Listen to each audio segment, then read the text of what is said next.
Welcome to the Red Letters Podcast. In this podcast, we explore topics that can be life-transforming while delivering a message of hope.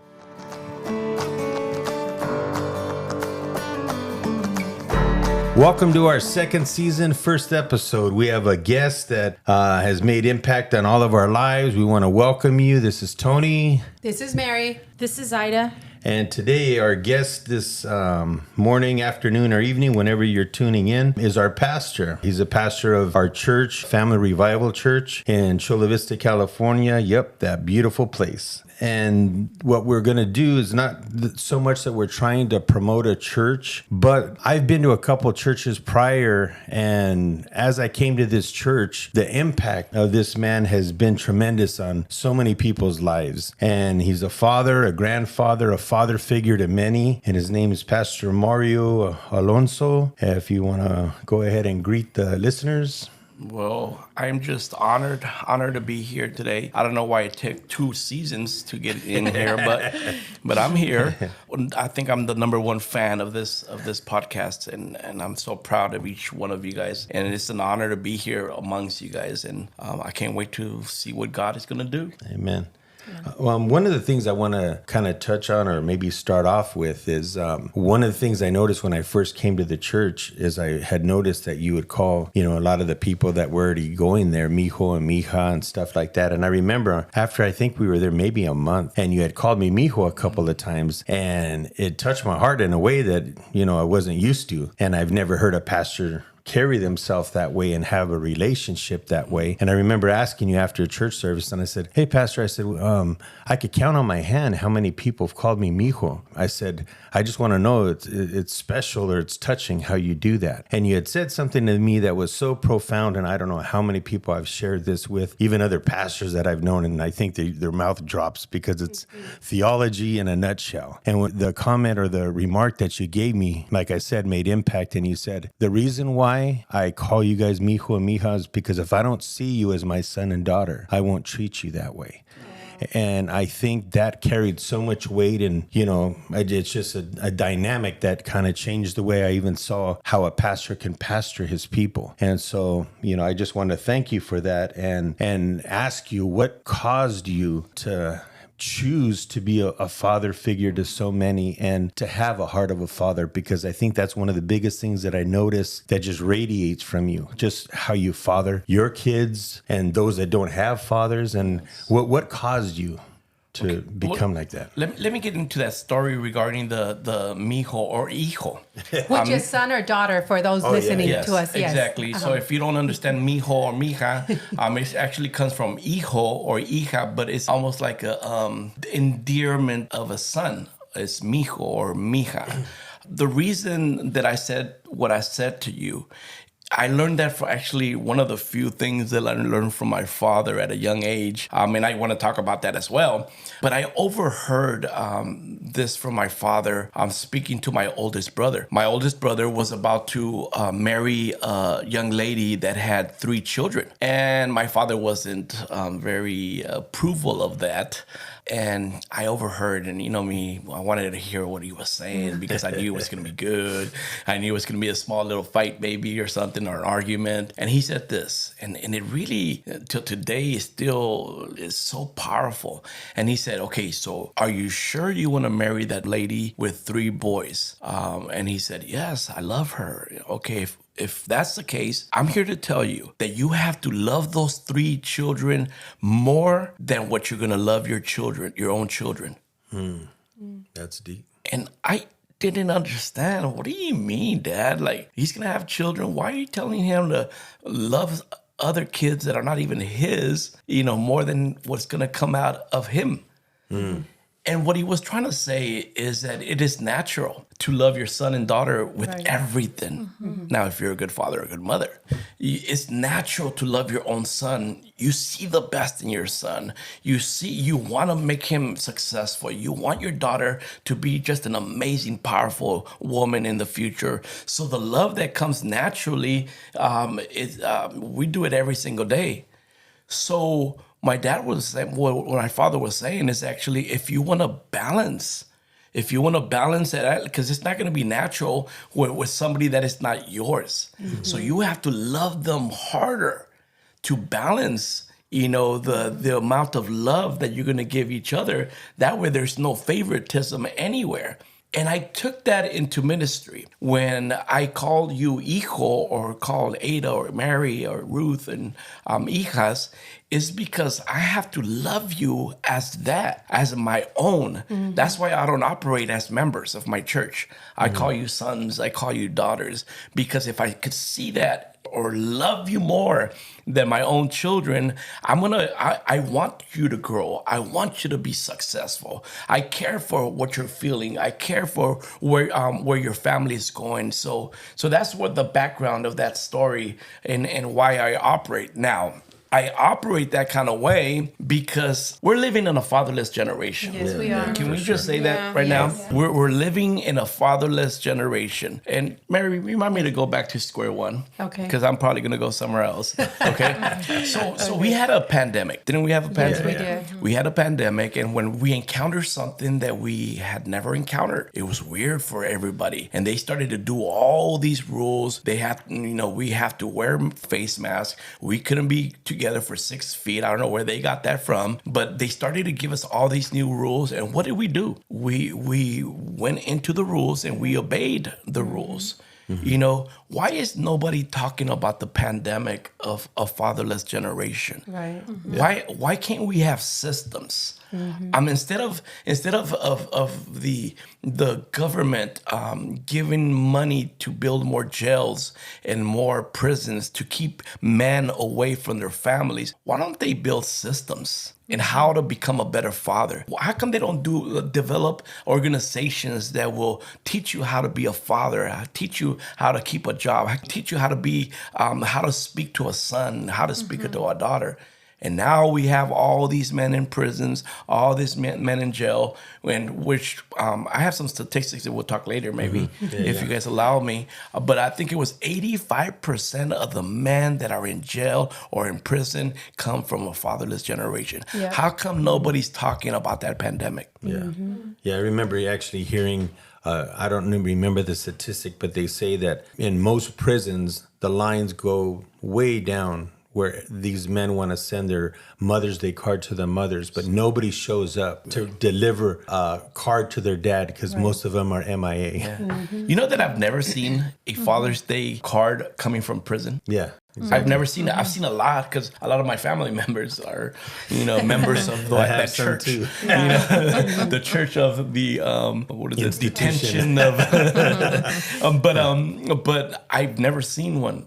I have never seen a Father's Day because they, when you're in prison, what you do is you grab somebody that knows how to do art and they draw pictures of angels or a woman and say Happy Mother's Day. And I've seen them, I read them, but I've never seen one come to a father. And that's very alarming. And it really speaks about, it just confirms of everything that I just said, and they are mad at their fathers. They're mad at the man. And that's what causes them to go find another figure to follow. And sometimes it's gangs, and sometimes it's guns, and sometimes it's just being out there, doing the wrong things. So, but we also, that's why we have you here, Pastor, and that's why we're doing these podcasts, because we want to be the difference, Pastor, because like you said, they look for something else. They look for guns, they look for gangs, because they're looking to belong. But if they look to a person like you, Pastor, that they could model, like life hasn't been easy, but then we want a father figure, and instead of, the system isn't doing what it has to do, but that's where the system, where the church comes in, and we say, let's be that difference that we want to see in the world, and you're modeling that. Yeah. By loving on people, by welcoming everybody. It's not just like, wait, you're not dressed a certain way, you can't come in here. No, it doesn't matter what you come, it's how you're going to leave. Yes. And that's what you're going to do. You're impacting lives, even if it's one person at a time. I know that we were talking about the prisons, and I know we're not going to stay stuck on that, but I got to be part of some prayer groups where individuals were coming in and they had been clean and they gave you the chip. I don't know if you remember that. Yeah. But I thought that was so amazing because it wasn't just a female. I mean, it wasn't just males. It was also a female. But the way you're able to impact lives. So this is why we're doing what we're doing, is to impact another life. If the systems of the world can't do it, then why don't we listen to the systems of God? Because the laws are there. We're just not applying and we're not following. Yes. That is so powerful what you just said, Mary. I own 2 sweaters. One of them says San Diego State University Dad, and another one says UCSD Dad. I wore it yesterday. I actually was going to wear it today, but I didn't want to wear what I wore yesterday, just in case you guys had a camera, you know. But I'm very proud to wear them, and they're not my daughters. They are 2 young ladies that see me as a father figure. That's good. Awesome. That they thought about me in such a way that they bought me a sweater calling me Dad. So thank you for reminding me to go to square back one. Yes, of course. The reason that I operate the way I operate, and before I speak about my father, I want to let you know that now my father is a whole different person. We're best friends. I love conversations with him. I'm doing things with him that I wish I would have done at a young age. He's a true story of redemption, of a man that removed his pride and turned his life in such a way that he's the best father. He's the best grandfather. My children don't believe my stories because he's changed so much. And that's what we should do. We should change in such a way that we forget, don't remember the person that we used to be. Yeah. And sometimes men think it's too late when it's not too late. It took my father, I think, 60 years. He was 60 years old or something like that when he turned his life in such a way. So let's go back to my father. The reason that now that I said that, now I can speak about my father. So the reason that I operate the way I operate, and I love the way I love, and I get emotional. I get very emotional when I speak about relationships because it does take me to my childhood. My father was a gambler and an alcoholic, 2 things that you just don't mix. Right. You lose your money, you're drunk, you come back home and you just want any kind of excuse to take out your stress out or you're being upset. And he would... I don't think it's the word hitting. It's a physical abuse where a strong Mexican man with a Mexican belt. You guys know what about? Oh yeah. If you guys seen a Mexican belt, it's about 2 inches thick, I'd say. But he would hit us. My father never said, "I love you."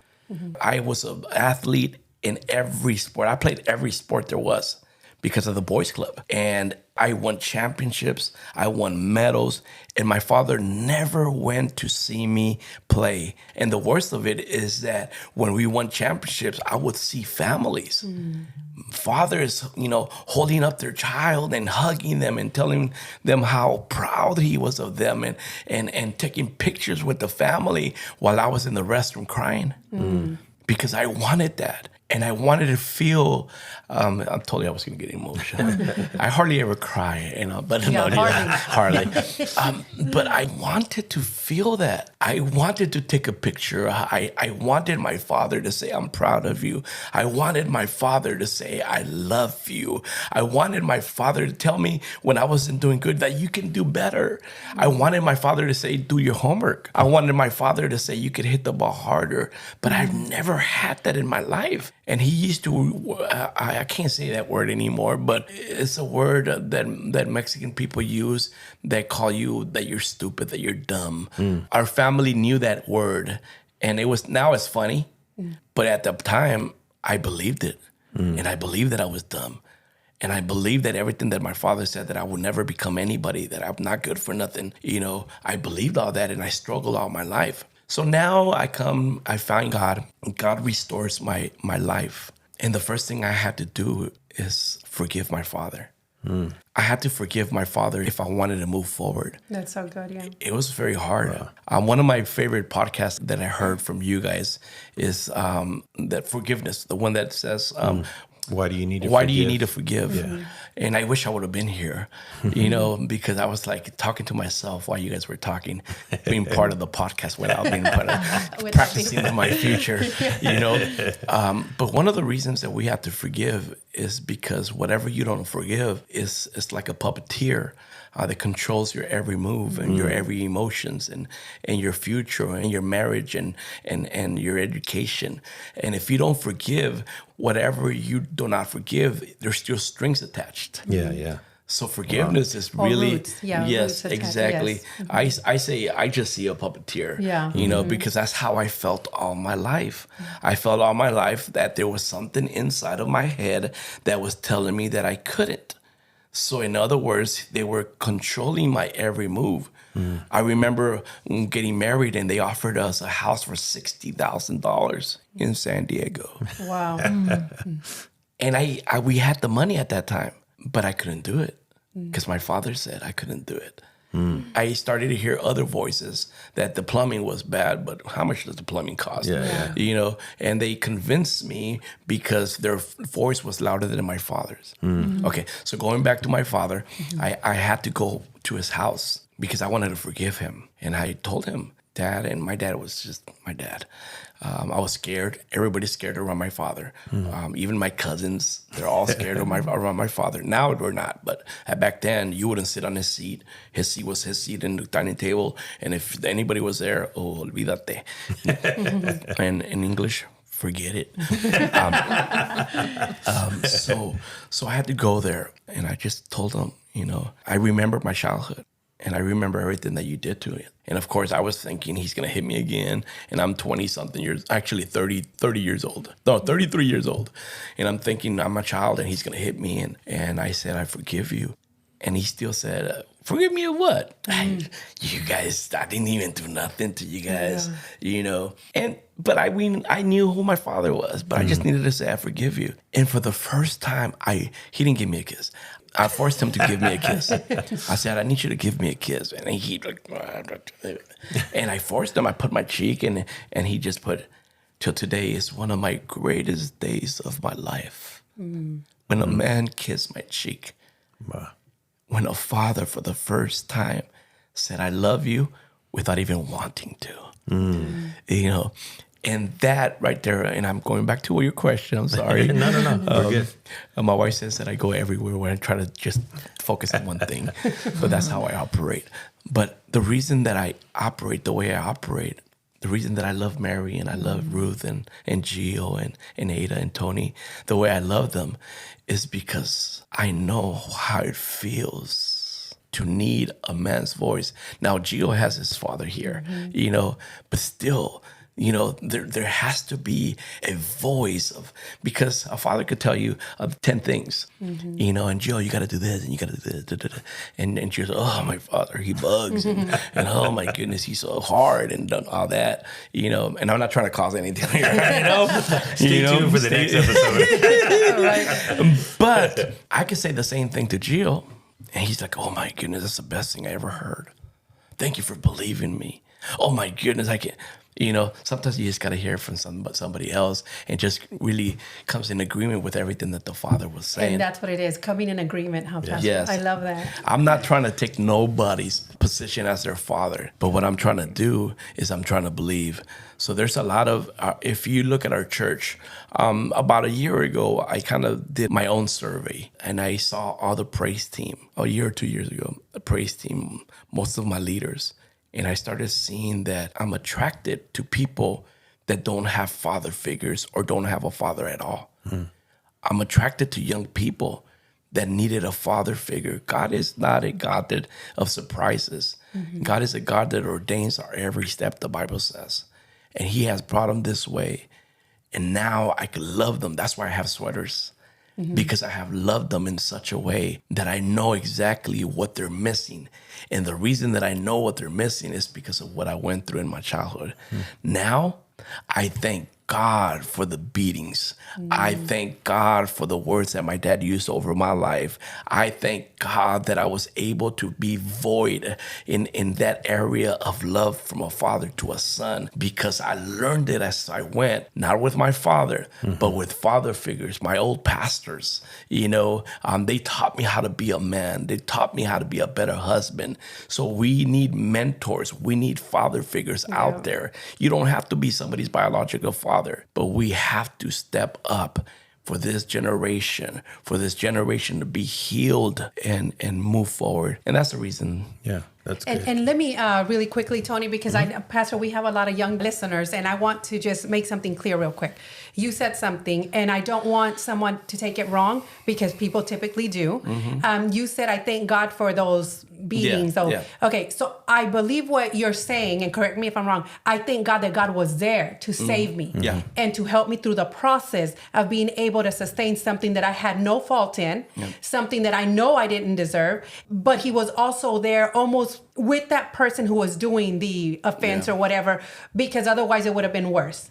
So for the young listener out there, it's sometimes you think you're alone, but you're not, because God is always there with you. And there's always however you want to see it, but God is always there, and he will guide you and he will lead you, and you will become this person that's sitting next to us one day if you believe and you just keep going. You have to keep going. I say yes to what you said, and I say no to what you said. Okay, go for it. Are you guys sure? You guys want me to keep going? Yes. All right. I love this. Okay. So now I understand grace. Yes. Totally understand grace. God gave me the grace to be able to take everything that I learned from my father. It was hard. It was difficult. But God gave me the grace. Because he was going to use what a man decided to do towards me for the good. All things will work together for the good. And it was for the good of so many people that were going to go through those doors at Family Revival Church. And I had to go through what I had to go through to be able to operate, not because God allowed him to do everything, but we have dominion here in this earth. And God couldn't stop my father from beating me, but he could prepare my future. Exactly. So that in that case, yes. But the no part is that if I go back to my childhood, every friend that I had, I was raised in the beautiful city of Logan Heights. That's right next to La Jolla, right? Right next to La Jolla. Right next to La Jolla. If anybody knows Logan Heights, especially in the 80s, that's not a place that you would want to be. So all my friends were gang members. That's where my best friend got arrested by the FBI for selling guns and grenades to the Arellano Felix cartel. But all my friends either are in jail for killing somebody, in jail for stealing over $1 million worth of jewelry. Can you say that? Jewelry. Yeah, thank you. In La Jolla, in prison for drugs, or dead. All of them. There's not one that I could say, oh, he was good. I was the only one that every time that they were going to start doing things, well, there's some things that I did too, but that's, nobody could hear about that. No, that'll be in my book. So the only reason that every time that they would start selling things or doing wrong, I knew that I was scared more of my father than the police itself. Oh, that's nice. Yeah. So that pulled me away from doing those things. I'm like, I can't be your friend right now. Not because I don't want to do. I do want to do what you're doing, but I'm a little scared that my father would catch me and put a beating to my butt. So now I thank God my father was that hard with me, because he kept me away. So yes and no, but yes, sense. But you are right. You're right. That doesn't give a right to a father to be beat their child. It doesn't give you the right to say negative words over your child. But in my case, I say thank God for that side of my life. Stay tuned next week for part 2 with our special guest, Pastor Mario.